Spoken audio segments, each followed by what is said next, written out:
Well, welcome everyone. Thank you for your interest in joining our town hall today for the SHARE program for the auto renewal features.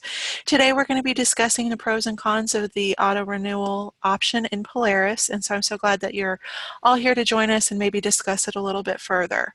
So first I want to welcome the SHARE Circulation Committee. I see our members here that are going to be here to help guide this discussion, including the Chair, Esther Curry. She's going to be talking about some of the pros of auto renewal, as well as Susan McKinney. She's going to take on some of the cons. And so in addition, we also have some of our SHARE staff joining us, including Joanne Bauer, our Administrative Services Manager, and Kim Sparks. We've also got Sue Pearson and Zach Henderson, our Circulation Specialists. And I believe I saw at one point Shelley Stone. I don't know if I saw her again. I know she was planning on attending as well. And so I'm going to go ahead and mute everyone. And that will be just to help make sure that we can all hear. If you are ready to discuss the pros and cons, you can unmute yourself.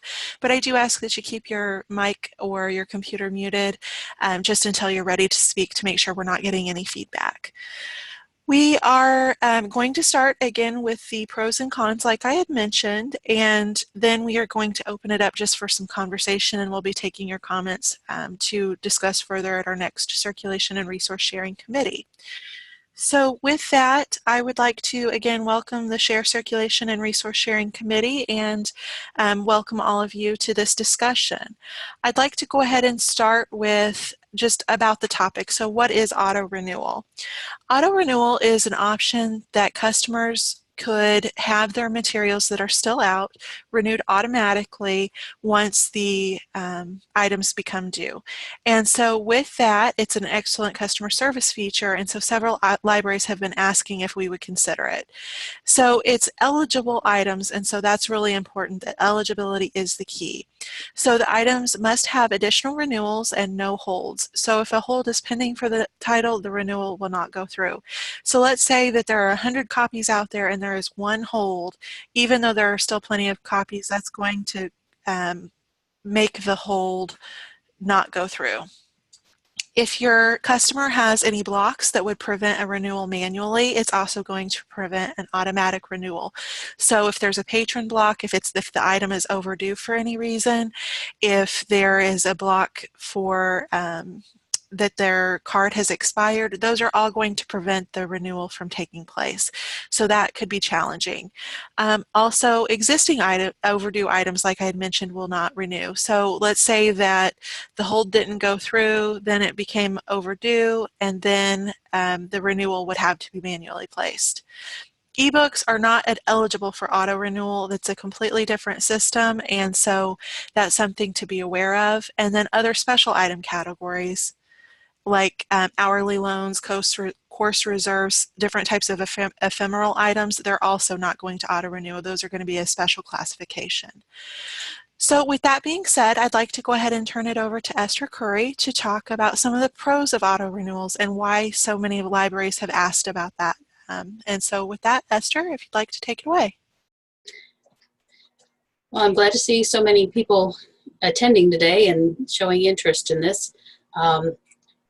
I'll start out with saying it's a very interesting and very pro and con subject. So that's why we wanted, as the committee, to bring it to more of you guys so that you can get, it's hard to explain all of this because there's so many different factors. Like you've already seen, you know, is an item have the holds on it? Does the item have the number of renewals needed?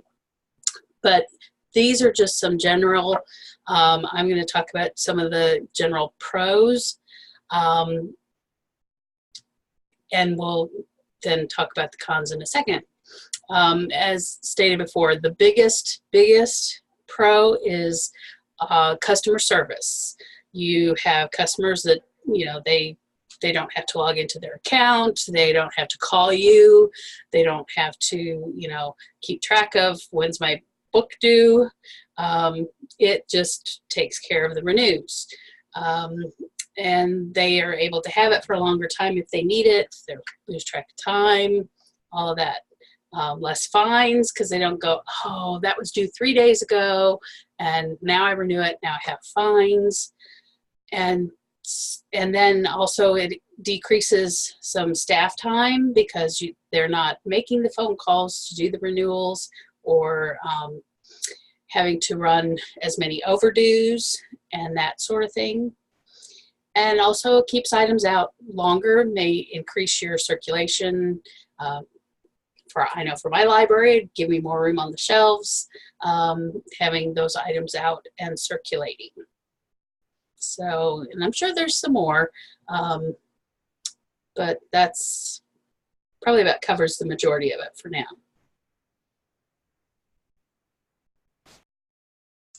Great. Thank you so much, Esther. I appreciate you going over some of those points of why people are interested and why people want it. Susan, I'd like to open it up to you to go over some of the cons of the service.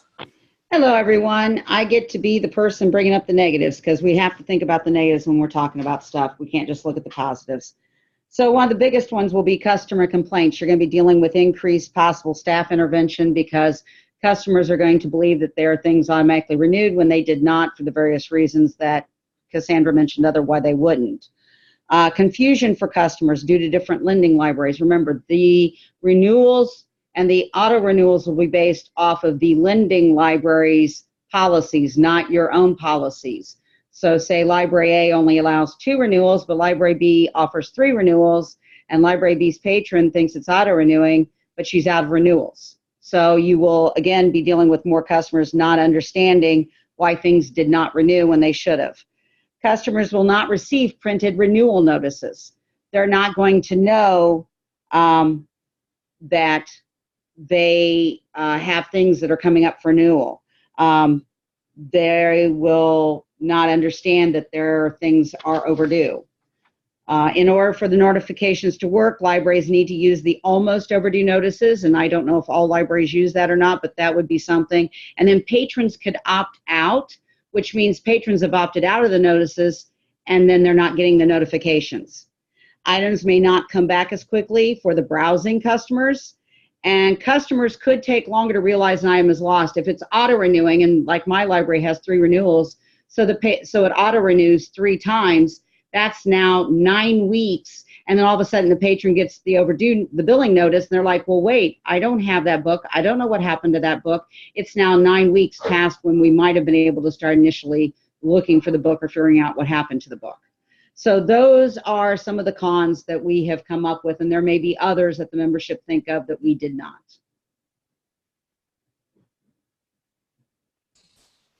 Great. Thank you so much, Susan, for kind of recapping some of the cons to offering this service. These are some of the things that we've been really discussing very thoughtfully in the Circulation and Resource Sharing Committee. And so that's why we really wanted to bring it to your attention, let you know that we've heard your requests, but also have been thinking about how it would affect the group as a whole. And so with that, I would like to go ahead and just let you know that I want to go ahead and open it up for questions and discussion. And then after, we'll be sending out the recording with a link to member comment on the SHARE website. If you'd also like to leave comments that route as well, we'll be considering it at our next SHARE Circulation and Policy, Circulation and Resource Sharing Committee meeting on October 10th at 10 a.m. And so with that, I'll open it up for discussion, and I'll also monitor our group chat. So if anybody has anything that they'd like to comment or ask questions. Cassandra, I have a question. Sure. This is Robert from Decatur Public Library. Yes, this is Robert. So from what I understand, we're going by our profile for renewals. Is there a way to make that a static, just a one-time auto renewal, or is it just set? Does it have to go by each library's profile? I'm going to turn that over to Joanne because I think I know the answer, but I don't want to give you incorrect information. Joanne, do you have an answer to that? So, Robert, you're asking about how many times an item will renew? No, I'm asking. Actually, I from what I understand in the with the document, it's going to renew as many times as the library's profile has said it should renew. So I'm just wondering if you should not if you should, but if you can just set it up so if there's an auto renewal process, it only does it one time. No, there's no way to set how many times it will automatically renew. It's either a yes or no if it will click. So if there are still renewals on the item and everybody sets their own item renewals in their item record itself, if you don't want an item to renew but only one time, the best way to accomplish that is to set it in your item record for one renewal. Thank you. Joanne, I think I've asked you this before, but I'm going to ask it again so you can answer for the whole group to hear.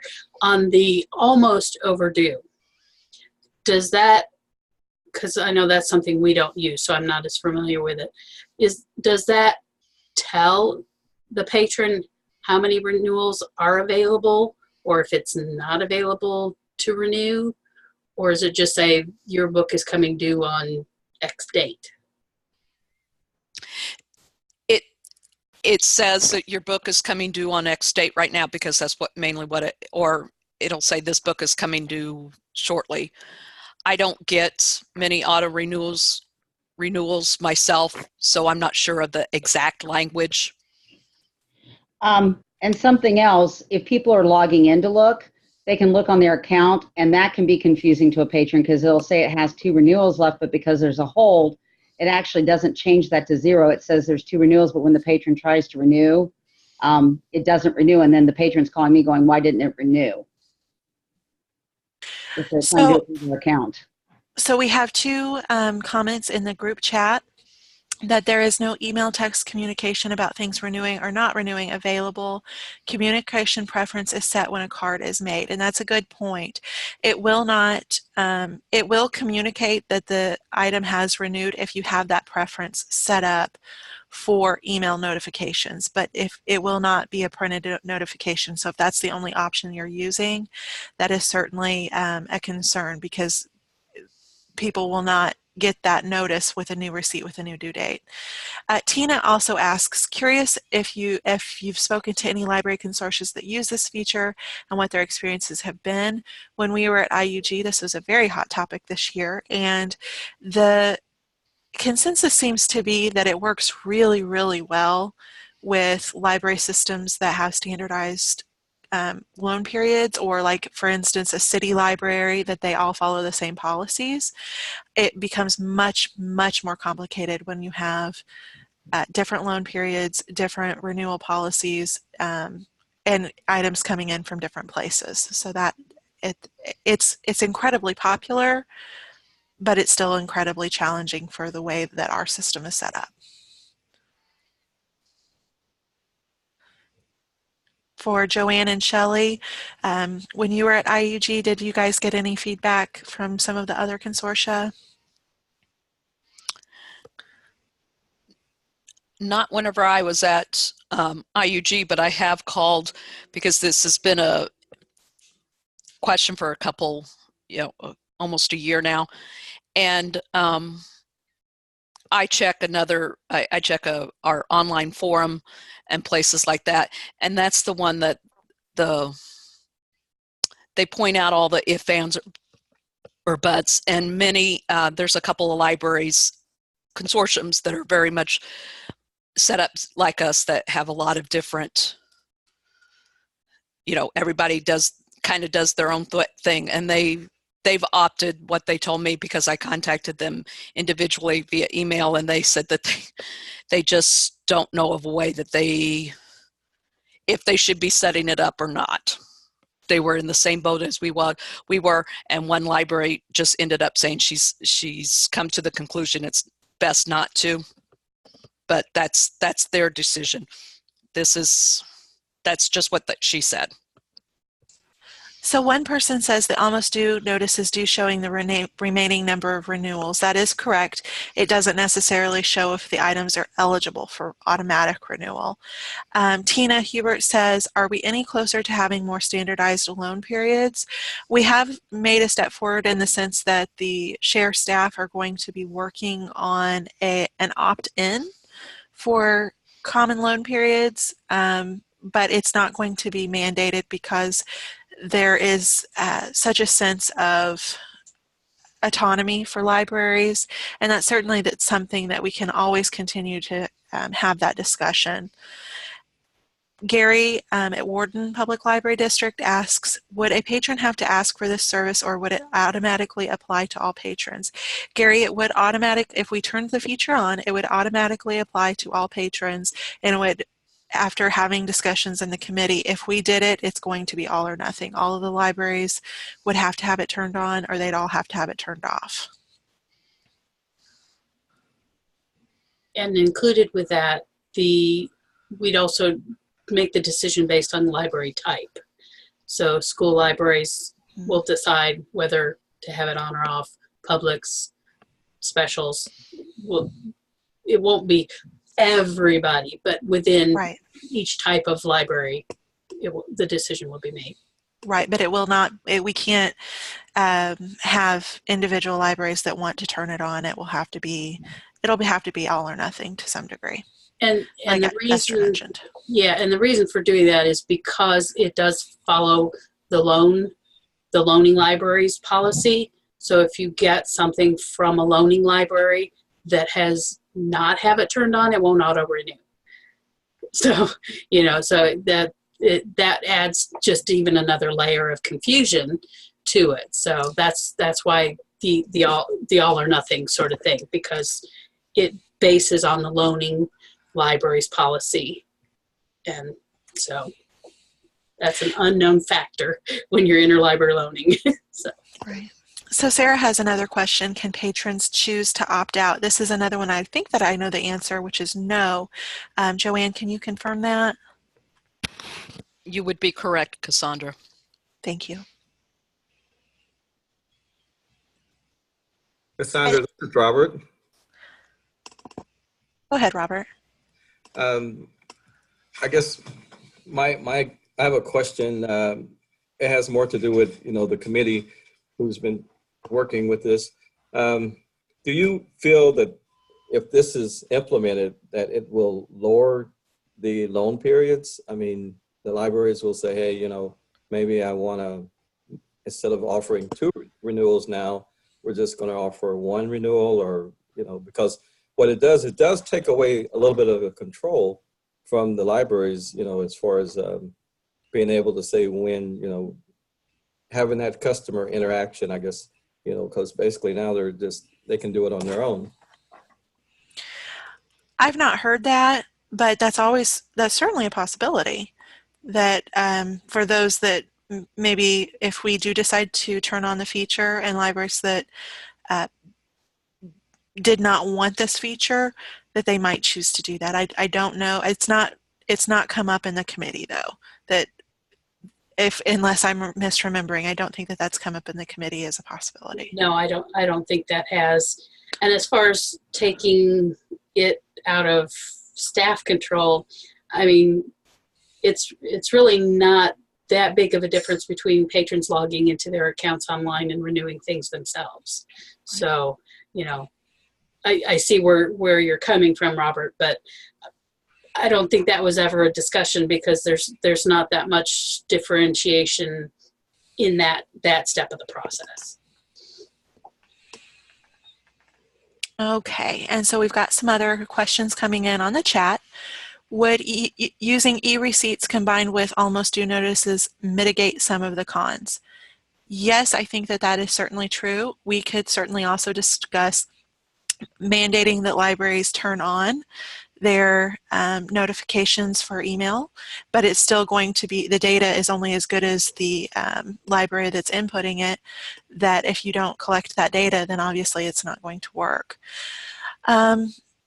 Second question, are you all aware of any additional resources to review white papers with data for library systems who have implemented any existing research?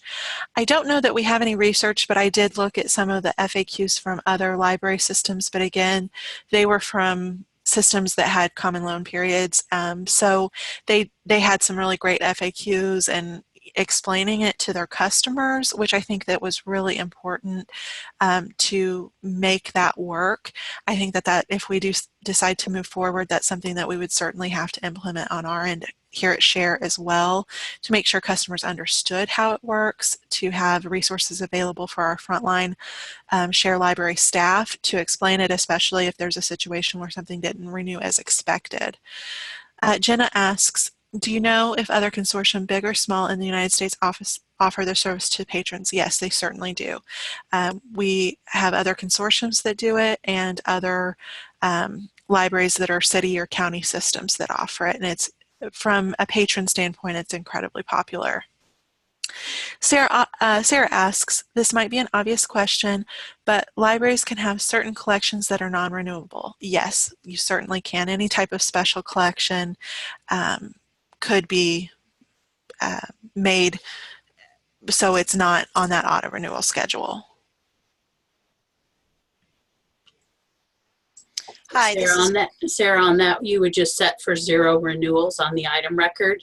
We have several of our collections that don't do renewals, our genealogy and some things like that. So you just set the renewals to 0.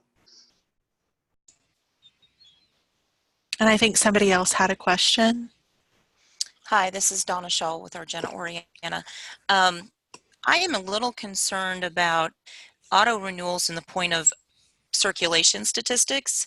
So let's say someone is overdue and they put it in our night box, and the auto renewal, I'm assuming it has to run sometime during the evening hours of Share, and it now auto renews that. Well, the item is actually physically in the building, but we just haven't checked it in yet, and now I get another circulation tick. And I think from a small library point of view, maybe that's a good thing, but it seems to me it's just really inflating something that, I thought that's what the annual reports were for, was so that we could do comparativeness with each other and our circulation numbers and things. And I just have a really concern about those circ numbers going up. Well, and Donna, that was actually considered one of the pros. If an item is due and turned in after hours and it goes through, you are right. I can't imagine that would happen terribly frequently, though. I think that if it auto renews and have it to be in your Dropbox same day, I don't think that that's going to be a significant event. However, I anticipate that you would see an uptick in circulations for things that might have gone overdue. Yes, but is that, it makes sense, but is it accurate? Because you're automatically doing it and there is no interaction. There's, nobody's requesting that we do it. Some of my patrons would never even notice. Others are going to be late no matter what we do. So it doesn't really matter, Anyway, yeah, so I just think a thought. it would be apples to oranges. Yeah, so you would definitely notice an uptick for the people that were never going to renew it in the first place. That's right. But they would have it out longer. So it's, instead of counting it as, yeah, so but then you would not be counting the items that have been overdue as an additional circulation. You'd be counting them late. Right. Right now. But on the other factor of that, they then have them out longer, and now a new person can't find it. And with a small collection, we need our stuff to turn. We need it to come in and go to another family. We don't need it to sit in somebody else's car for more time than it already does. Right. Absolutely. That is definitely one of the negative aspects of this.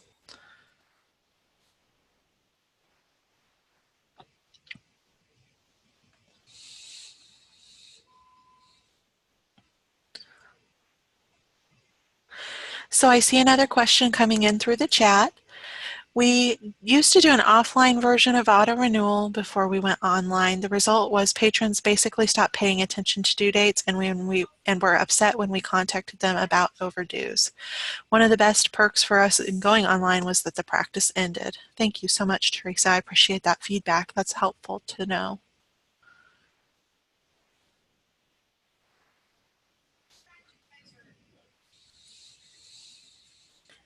Okay, does anybody else have any comments or questions that they'd like to discuss? The only thing I was going to mention is we had such an argument over patron due dates being different from the different libraries. So we went to, that the borrowing libraries due dates, or the patrons sets the due dates. So just imagine the confusion that's going to happen with items not renewing versus renewing.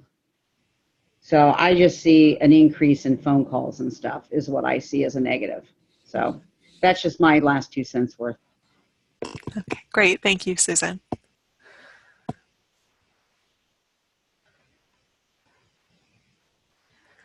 Okay, well, I'm not seeing any additional written comments, and I'll give it just another moment if anybody has any other questions or comments. Cassandra, this is Donna again. How are you Sure. planning on proceeding? Because even just in the discussion of pros and cons, is it going to be like if 51% votes yes in your type, then you're going to have to basically suck it up and deal with this, or what? Well, we haven't decided whether or not we were even going to move forward. That's why we really wanted to gauge member interest before sending it and then sending it for comment before we even pursued it in our committee.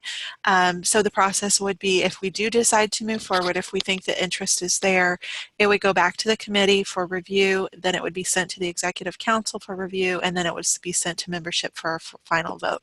At that point, if we think that the membership is on board a significant enough amount, it would be put out for vote, and it would be a quorum of members and the vote for whoever had the majority.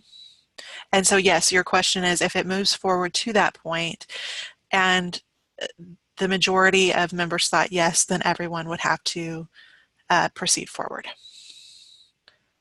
I think from a small library point of view, I mean, we don't have the collection size of some of these larger libraries, and we're in competition for our stuff. And we send, as soon as we feel like our stuff is no longer new here, we would honor any interlibrary loan requests. But now my item might just be randomly out there. And I think from a budgeting point of view, it's really hard to say yes to our items just being randomly gone. Yeah, and I definitely understand that concern. That is the good point about the consortium, though, is that even though it may not be on your shelf, you're still, if it's available, you may not get your copy back, but it would still be available through the consortium. And that's one of the great benefits about Share. But I absolutely understand that concern, because you want something there for the browsers, and I get Right. that too. Yeah. Yeah. Because then they think we actually don't own anything, and we get that comment from our people all the time. Right. So we've got a couple more comments coming in. I've had from, I'm going to probably pronounce this Laura Shell, and if I've got that wrong, I'm so sorry. I've had several patrons ask me about auto renewals that have come from larger communities. I understand the issues, but it really does boil down to a customer service issue. We might have to answer our phone more, but I don't think that will last long once the people get the hang of a new system. Jill says, I would love to have it, but not under the terms that it seems that we have to operate with. It's a bummer that the future that is so patron-driven is inhibited by how all of our libraries function from a CERC standpoint.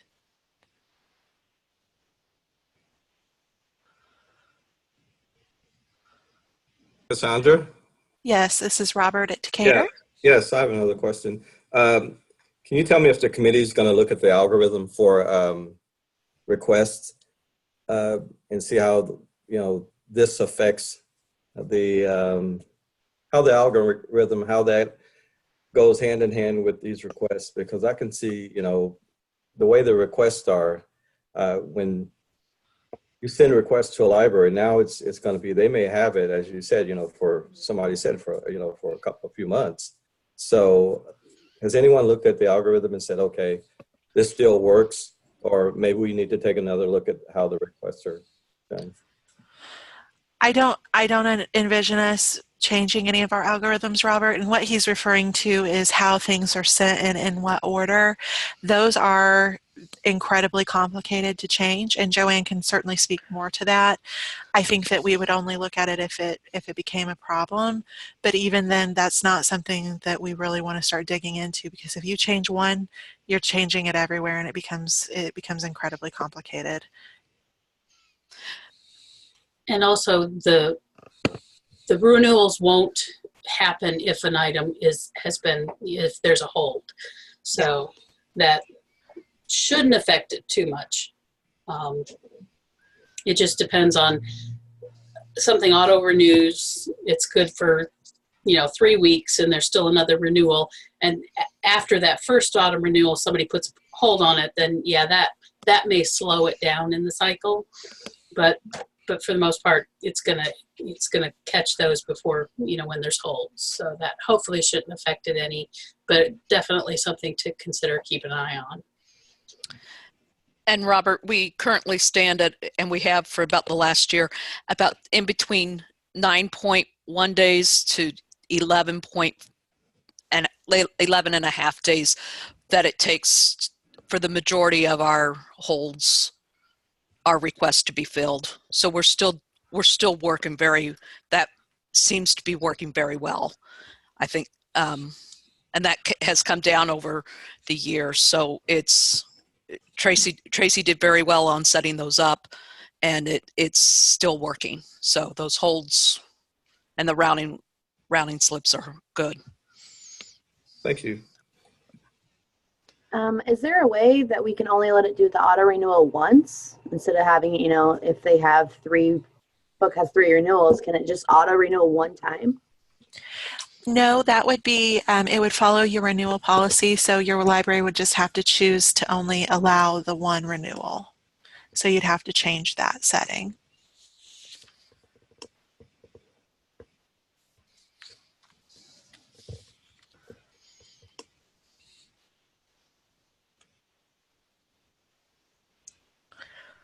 In that real can't be life, we changed, have you know? libraries.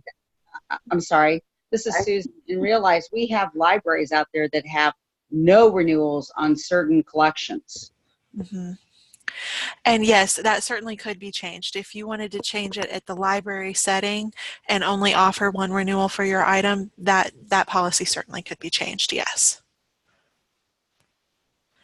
So we've got another comment coming in on chat. From a customer service standpoint, I think it would be positive if almost due and emailed receipts were used as well. In order to make it more patron-friendly, we would have to have a standard checkout and renewal timeframe for all. And that is the sticking point, I think, that we keep coming up against, is that we don't. And I know that has been a very hot topic in the circulation and resource sharing committee. And it's been discussed several times, and I'm sure we'll continue to discuss it as it continues to come up. But right now, because we don't, that's something that would be a challenge. And I will add from the beginning of the process of merging the legacy systems, we have consolidated quite a lot the number of loan periods. There were a lot, and we've just narrowed them down to the few that are listed in the guidelines. So, yes, we're not standardized, but we are a whole lot better off than we were when we started the process. So that's certainly true. Agreed and much appreciated. Thank you for the follow-up comment. So I think that you can all see why we have been, to some degree, spinning our wheels in this committee, because it's very complicated and we can see both sides. And so that's why we wanted to make this available for the share membership for this town hall, so people could ask questions for us to really think about the issue and to get a gauge of what members wanted, because the committee feels very strongly that they're not just acting on their opinions for their libraries, they are acting as representatives for you all. And so it's very helpful when we have participation like this and have these comments. Does anybody have any additional questions or comments or concerns that they'd like to put out?